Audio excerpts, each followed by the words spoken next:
Welcome back, YouTubers, to another TNA Impact Wrestling review with us, the British Fist. Touching. And tonight was Open Fight Night, and in today's review, you're going to be getting a special Open Fight Night live review from me, Mr. Parkin, with the V-neck once again. And this guy sitting next to me, he don't need no V-neck because he's cool just the way he is. It's none other than my best buddy, NJ. What's up? Indeed, I think people heard that one because you were so close to the mic. Subscribe above, like this video, and comment any thoughts you have on this TNA Impact Wrestling Open Fight Night 3 down in that comment section below. Where you contact us, and the link in the box below. Yeah, so this was the first live edition of Open Fight Night, and the whole point of Open Fight Night is really to be unpredictable. So the whole having that unpredictability there and with it being live kind of makes the concept a little bit better, in my opinion. It's live. Anything can happen. That's what the whole point of Open Fight Night is. Well, as it's still a new idea from TNA, you do expect each one to get better as they go on. So, obviously, going to this show, we did expect something different, something to show up the other two. Yeah, and they're going to be making improvements as well. So it's nice to see TNA doing something different now. That's what I will say. But we'll get onto this show. We open up the show with Hulk Hogan in the ring saying that he ain't going to give no publicity to the Sting attack, probably because we weren't going to be seeing it on this show. But we'll give more on our thoughts on that later. Yes. Out comes Austin Aries to give his all-important decision. Will he go after the World Heavyweight Championship? Will he stay as a lowly X Division champion? Well, it was kind of good here how he put over the importance of the X Division, how it was the staple of the company, and he makes an option C. There was option A, option B, and option C. The double A option, as I like to call it, NJ. Do you want to talk a little bit about this? Well, I look at this, and obviously they start off with the thing that obviously is going to progress onto the next pay-per-view, which they need to be concentrated on. And with this particular segment, with Austin Aries obviously to talk about his future, because obviously he knows how important X Division is and how important it is to him. But obviously he did mention that obviously everyone's here to go for the title. Yep. And if he's going to be the one to move on to that, he wants to make sure that when he gives the X Division title away, other wrestlers can do the same thing that he's doing right now. Yeah, so option C basically involves him going after, relinquishing his X Division championship to Hulk Hogan, going after the World Heavyweight Championship at Destination X, and providing an opportunity for the X Division champion at each year of Destination X to cash in his X Division title for a shot at the World Heavyweight Championship. Could be an interesting way of marketing the Destination X pay-per-view every year from now on. I'm going to say yes and no. Yes, because obviously it gives you the uncertainty if it's going to happen at each Destination X. But I'm going to say no, because it should be like a one-off thing for Austin Aries because he's that damn good. But give it to another wrestler, it just makes me think that the next wrestler who probably next Destination X, let's say, yeah, and I'm just thinking, you're putting someone who's not good enough to go against the champion, and I think it should be a one-off thing special for Austin Aries. But that's just something I'm thinking about for this. Possibly. It's something good to hype up that X Division championship and the X Division as a whole. I won't look too far on it yet, not until it's done next year. So then we get Bobby Roode coming out. We've got Austin Aries versus Bobby Roode now at Destination X for our main event. Really looking forward to that now. Out comes Bobby Roode saying that the World Heavyweight Championship is the real championship, not the paper championship that the X Division championship is, and they go at it with the security doing the traditional TNA security, breaking them up. This was quite interesting because obviously with Roode coming out, he was obviously saying how important he is and how I think it's a joke compared to what he is and who he is. And obviously it gets to Austin Aries. Austin Aries shows frustration. Bobby Roode shows frustration. Really teasing this match already and hyping up in a really strong way because the match is set now as the advert show later on. So very nicely done here. Bobby Roode versus Austin Aries in the Destination X main event is a match that I do very much look forward to, and they managed to accomplish a lot in this segment, hyping up the main event feud for Destination X, the whole Austin Aries decision, putting over the importance of the X Division, and giving future X Division champions, if they're good enough, a chance to maybe go after the World Heavyweight Championship and a chance to go up the card logically, perhaps. You know, I really do hope at Destination X they have like an open invitation match for the X Division Championship, because the X Division Championship now needs a match on that pay-per-view, or else, you know, Destination X wouldn't be the same. And they need to, in my opinion, bring in some more X Division talent. So an invitational match or something like that, really, in order to get that X Division Championship defended on the pay-per-view, I think is really needed. They do need to bring in more X Division talent, don't they? Because that's the thing. If we think of the past, we've had like loads of X Division attacking Abyss when he was the champion. And now we really can't have that because X Division's slowly slipping up. Yes. But one I'm hoping for is what Sorensen hopefully making a return sometime in the future. He'll be a good wrestler to ever come back. Irons is building himself up, so there's stuff going on, but it's just not really enough to make fit up a card with many X Division matches. But I do look forward to seeing who in this contendership match gets the belt next. Yeah, I mean, I hope they do it. They've got talent from Rinka King that they can bring in there. A guy like Joey Ryan would be a really good X Division champion in my opinion, but I'm not sure what they're doing with him. There hasn't been too much follow-up since a couple of weeks ago. We then get on to the first of many Bound for Glory Open Fight Night call-out matches. We had Mr. Anderson coming out after the opener to call out Christopher Daniels because he doesn't like the fact that he is messing with people's family. But isn't Anderson supposed to be an arsehole? Pretty much. And the thing about Anderson is that I'm really liking the fact that in this talk at the beginning, he actually mentioned that he is still going to be going after the world title. He's not going to be in fit or anything. He calls out Daniels, which obviously is a top wrestler. So for Anderson to be facing him, it is definitely a match that is good for the first match of this show. Yeah, and the match went about 3 minutes. Anderson gets the victory of 7 points. I wasn't really too surprised there. I don't really expect Daniels to be doing well in this because he's going to be feuding with AJ Styles, perhaps. So I wasn't that surprised to see Anderson win this. No, but obviously with Anderson becoming this contender and Daniels being a higher wrestler in some cases, it was a good win for Anderson. Yeah, not as good as this next segment though, NJ. Oh, when you hate Robbie E as much as we do. When Robbie E calls out someone and Kurt Angle squashes him in 30 seconds, you kind of realise that Robbie E is in this Bound for Glory series just a job to everybody. Fucking Kurt Angle squashing Robbie E. How much of a smile did that put on your face, NJ? Pretty much. Pretty much what? It put a smile on your face? Yeah, it did. Oh, that's good. I don't care about this match. Oh my gosh, why the hell is he in this flipping Bound for Glory tournament? It's stupid. They have so many other wrestlers who are missing out on this now. Crimson and Kazarian. And now, Gunner. Just move on from this. 10 points for Kurt Angle in a pretty simple match. Yeah. After this, we get Magnus cutting a promo. Yay, Mike time for the British guy. Saying that he wants to win the Bound for Glory series, and he calls out a guy who his head isn't in the game. We get Magnus versus AJ Styles. And as much as it's a strong match for Magnus, who's obviously trying to make a name for himself now, he's a singles wrestler again, but I really wanted to see, from following on last week, a match between him and Samoa Joe, because they had that little pushy thing. I'm thinking, right, now show that who's the better one out of the two. They should have faced each other. It would have been a great match and a great follow-on from the last week's show. Perhaps they're saving it for a pay-per-view? Who really knows?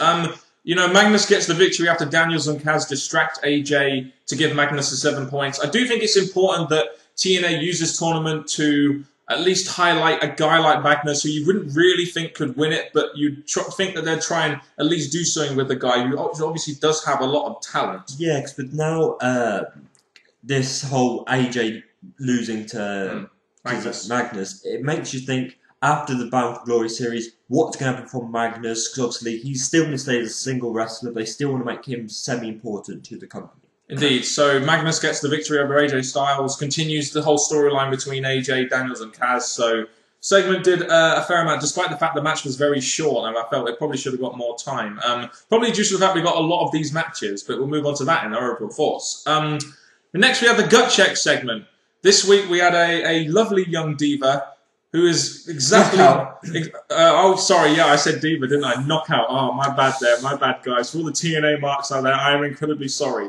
Taylor Hendricks got a shot of the gut check this week. We got a video package of her saying why she loves wrestling, how she had cancer when she was 21, and you've got to love a good sob story to try and really get yourself over, haven't you? Yeah, with the sob story in that, obviously, it is a way to try and get fans behind her, and the reaction she got before the match was pretty good for her. But I think the sob story was a bit, oh dear, we've got to hear this. But the wrestling actually helped her make a show for herself. I mean, Taylor Hendricks, this is just my opinion here, NJ, but she is my kind of girl. You know as much as anyone that I do love a girl that with a little bit of nerdiness about them. So this girl, to me, really, I like the way she looked. She was at least in the ring with someone competent, right? You know, in Terror. And even though the match only got 2.5 minutes, I didn't really think that Taylor got that much of a chance to showcase her skills. But I liked her look. I liked the way she looked. And that's the thing, I like Tara look. The thing about this is that these two, I'm glad Tara's getting involved because with her still technically, you say, is going sky high and she's just obviously being left out for the time being. I'm glad she actually got a match, even if it was a short match. It was still a great knockout match or opponent for the newcomer. Yeah, and I hope she does get a contract because I do think the Knockouts do need someone new. She is a little bit green in the ring, but I love the way she looks, and that is what's going to essentially maybe get her over and get her a contract. Who really knows? Move on to the next segment then. I must admit, I do look forward to that gut check segment every week, NJ. It's one of the things that makes me look forward to Open Fight Night every week. It is something interesting that TNA are bringing new talent, which you expect every month. So it's definitely going to help the roster, even though it's big enough already. Oh, it's massive, isn't it? But they could do with X Division guys, tag teams, knockouts to really, extend that roster a little bit. So I mean, that would be a good way to bring it in. After that, we had Samoa Joe versus James Storm. They had that little face-off in the Battle Royal last week, which James Storm won to get the 20 points, and Joe called him out. Joe called him out because of that, and I must admit, Samoa Joe in there, who's way over, James Storm in there, who's way over. The crowd were loving this match. Well, it does have a good follow-on. I do like when TNA or WWE or any wrestling company have a follow-on from something that's happened previously. I do like that. When I look at James Storm, because of the last show as well, because of a backstage segment, you could see a tease between Storm and Buddy Ray. I'm thinking that could have been another replacement match here. Match, a pretty strong match, but it's a pay-per-view match. Either way, that could have been here tonight. But this match, I'm not going to complain. Two great wrestlers going against each other. Samoa Joe, who's obviously made a name for himself in many ways, going against Storm. Perfect match. I mean, Joe went for the submissions, he went for the 10 points, but that was his downfall as Storm hit the last call to get the 7 points. And I think one thing which you quipped during the show, you have a bit of an issue with James Storm being so far ahead in this series. That's the thing. Obviously, with James Storm being the return wrestler, the guy that obviously has been hinted in many ways to go against Roode, I see why TNA want to put so much concentration on him. But I look at this and think, he's already 20 points ahead, and he showed you the score table. Yeah. They're already below 10 and below. I'm thinking he's now got 27, and the lower person, as we see, has got 10, and that's a big, massive jump. Yes, it could change over time, but at the moment, this very moment in time, all I can think about is TNA's concentration on Storm and trying to make him look good, ready, and his points are going to keep on growing. I'm thinking, where's the competition? Indeed, and I do see your point, but I do think TNA need to set up Roode versus Storm. And I think this is, with the Bound for Glory series, it continues a year-long story between those two, and we'll see how that pans out. But I don't have too many problems with it being predictable as long as it's done correctly and makes that main event feel special. As much as I want that match to be made, I do think you've got other wrestlers who need to look good, which they will do by winning matches. But you don't make Storm look so great in this tournament, and everyone else look like miles behind, points behind. I do want to see more of a competition. That's why I'm hoping we do get to see Storm actually lose matches eventually. Early days yet, NJ, so we'll see what happens. Bully Ray versus Pope in a Bound for Glory Open Fight Night call-out was our next match. Bully Ray calls out Pope as he's been out for a while and he thinks he can make easy work of him, and nice to see the Pope getting a good reaction from the fans in this segment. I'll say that. That's the thing. The crowd reaction tonight, they did pretty good with certain segments throughout the night. I do like that. But the thing I want to talk about first is before this match, Bully Ray warns Joseph Parks, who was here tonight, says, don't get involved. I don't want to see you at ringside or your brother, you bastard. Oh, yeah, I swear, I love that. Very good, Bully Ray. You had a bit of a moment there when he said bastard, didn't you? Indeed. So, Bully Ray versus Pope, we've got about 4 minutes. We could talk about the match, or we could talk about the fact that Abyss came through the crowd and cost Bully Ray the match, giving Pope 7 points. And I think it is important that Pope has returned. You do give him a victory of some sort, and it continued the Bully Ray Abyss storyline. So you did two things in this segment, and they both, counteracted each other pretty well. I do agree that, obviously, as much as I felt it was a short match again compared to the rest of the matches, It did give Pope a strong win, which was what this series should be about, and it's continuation of Abyss and Billy Ray, which is not going to happen probably until after the series is over. So it's a bit of a stretch, you see.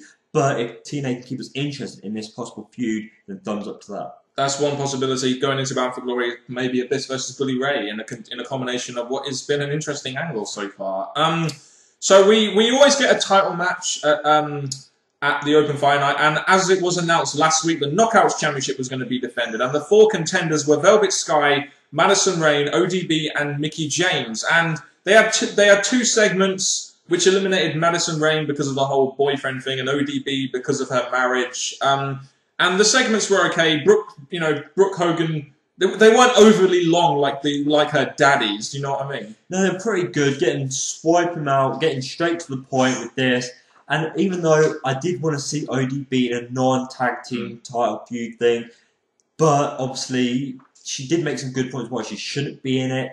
But I'm hoping, obviously, eventually she gets back into this scene. And it eventually whittled down to Velvet Sky and Mickie James. And we also saw that music video that Velvet Sky was in. She looks good in underwear, doesn't she? It was definitely a good thing for her, but her future is in wrestling. So for this to be added into the show, it's like saying, right, she's a knockout, she's doing great for us, but she's got a music career. So if we ever wanted to release her, she has something else to fall back on. But it was nice to see for a quite period of time. Yeah, and I think they're doing this to facilitate a Mickie James heel turn, because that's usually what she would be in, country music kind of thing. But that's what they kind of hinted in this match. We've got Miss Teschmacher versus Mickie James in a Knockouts Championship match, a match which I feel probably will happen at a pay-per-view if they're going to have Miss Teschmacher, really having the good title reign, and that Mickie James is the kind of person that can really put a knockout over. It seemed to me in this match, though, they're really trying to tease a Mickie James heel turn, aren't they? They're really going there, and I think Mickie James does need a little bit of a change in character. They're doing a good job teasing this heel turn, aren't they? Yeah, especially after the match, after the roll-up, finishing the match in a way that makes Mickie James look strong and still ready to continue. And I think the way she expressed herself after, yes, she didn't do any attacks or anything, but it definitely left you wondering, this is a good way of building a possible rematch up again later. I think the best way to describe it is pure frustration from Mickie James. And she hasn't been in the title picture for a while now, so you can understand that. But Brooke Teschmacher gets the victory against Mickie James, who is a big knockout star, so I can't complain too much about that. I wonder if they're going to do the Gail Kim versus Brooke Teschmacher Mickie rematch at Destination X. You would think that would be the most logical way of doing it, wouldn't you? It would be the idea, because obviously they're trying to build up 2 pay-per-views in this build-up, so hopefully they'll do this one with Gail Kim and next one Mickie James. Our main event match of the evening, as made by Hogan, kind of last minute, because apparently these 2 are the 2 favourites, and that calls for a main event, brother. It was Jeff Hardy versus Broadband, another Bound for Glory series open fight night call-out match. For a main event match, it didn't go very long, did it? It went about 4 minutes, but at the time we were thinking, man, how are TNA going to fit all this stuff? I mean, they had 6 of these matches, and they combined a lot of these matches into the show, and none of them went very long. And this main event went a little bit short. It was still a decent match, but it was very short for a main event match. It was a good match for these 2 wrestlers who, as they said, they've had a build-up in the past with each other, and now they get into this match. Good main event for 2 wrestlers that fans are either behind or not. Very good. The thing I want to say about this is Jeff Hardy removed the face paint, you freak. But for Jeff Hardy fans, oh yeah! Twist of Fate gets the victory for Jeff Hardy. He gets 7 points, and Rob Van Dam is unfortunately, I say unfortunately, I mean fortunately, on none. So that was the main event Bound for Glory series match. And one thing that really troubled me and NJ this week was that the main angle of last week's show was that whole Sting attack. And I really thought that with it being the main event and the main angle of the show, they would follow it up this week. They're probably going to save it for next week, but I really thought that right after you just had the fans on the edge of their seats last week with that attack, you'd really want to follow it up. I really thought they'd do that, and they didn't today, and that surprised me. And the real sad thing is, Sting got attacked, and obviously I thought Sting would have had to let his words up by saying, I will bind you, I will hunt you down, this is not over, stuff like that. So for him not to appear, and all we got was Hogan mention his name, it really lacked what we wanted to see, which was called a follow-up, which I was disappointed with. Yeah, TNA sometimes don't do the best with follow, so I guess we'll get some of this next week. I mean, there was a lot of stuff in this show, so you know it was really hard to fit in with all those Bound for Glory series call-out matches. Also, next week the tag titles are going to be defended: AJ and Angle versus Daniels and Kaz, a traditional rematch on a TV show main event. A bit delayed, but we're still getting it, so there we go. Indeed, in our main event of the evening, wow, the AJ and Dixie segment. You know, I think what they were trying to do here was they're basically, the message is, guys, AJ and Dixie aren't having an affair. Yeah. They were trying to help this girl with substance abuse problems or something, and they weren't trying to hide an affair. They were trying to hide this girl's substance abuse problems. Now, I understand that AJ Styles' character was in jeopardy with this whole affair thing, but I didn't like how this went down. I mean, I just didn't like it. There's a few things I want to say. Number one, it was boring. Number two, this woman they got couldn't act, just like Dixie Carter. She couldn't cry. It was just awful. And the other thing is, this is just bull. They are having an affair. Even off TNA Live, they're having an affair. It's just stupid. They're using this woman to cover it up. And thank you for Daniels coming out. But they left the way so the face come up on top. And Kazarian, well, I don't really expect much from him. Yeah, so it turns out AJ and Dixie aren't having an affair, and Daniels and Kaz, the heels, were lying all along. What a surprise. So AJ attacks Daniels and Kaz as we go off the air. I'm not sure why they went in this direction, but I guess they're trying to protect AJ Styles' character, which has been a very, you know, foreshadowed character in TNA, as he is one of their top guys. I think that's why they did this, but this main event angle I really didn't like too much. Nope. No. Should we just go on to our overall thoughts? Pretty much. Do you give me your overall thoughts on this live open fight night, MJ? Not as good as last week. I'm going to say that last week I had more of a thrill, more of a really anticipation for what they were giving us. Looking forward to this week, but this week didn't really deliver in a way that my hopes were expecting. Good segments. I did like the fact that we've had Samoa Joe play the heel shape. James Storms' his hand at the end, which we didn't say. So obviously showing respect to Aries. Now James Storms, who's putting over two guys ready for the future. Overall, the matches made sense. There was a few things I dissed, as I said in the review, but overall, the main event kind of let it down for me. I mean, in this open fight night, there was a lot of those Bound for Glory series open fight night call-out matches, and they were very short. They took up a lot of the show, and as much as I like that concept, it did kind of feel like SmackDown a little bit in like those little sort of short matches, but the matches did have a purpose. They've got a main event for Destination X now. They're continuing some of the angles, like the AJ Dixie angle, like the Bully Ray Joseph Park angle. The Sting angle didn't get followed up, but my main concern is in the next 2 weeks, TNA do need to hype up some stuff for Destination X other than the main event. Yeah, and obviously we now got past, like they did last pay-per-view, the first 2 weeks were concentrating on another pay-per-view, but this one now, they're doing the same thing this time round, but now I'm hoping they've got 2 weeks to hype up another pay-per-view, Destination X, which I can see being a good pay-per-view if they actually give us matches that we actually want to see and good build to them. And give us an X Division Open Invitational Challenge thingy, but there we go. So, to me, I mean, the show was never going to match up to last week's show. That, in my opinion, was an A show. This wasn't necessarily a bad open fight night. It was live. That makes it feel a little bit better. It's just that the show felt very clustered because of all the short matches we had, and that kind of hurt the pacing of the show, in my opinion, despite the fact that all the matches had some importance. There was about 9 matches tonight, which kind of hurt the flow of the show. It was still entertaining, but just hurt. The flow of the show was a bit hurt by the amount of matches on the show this week. It was indeed. Pretty much.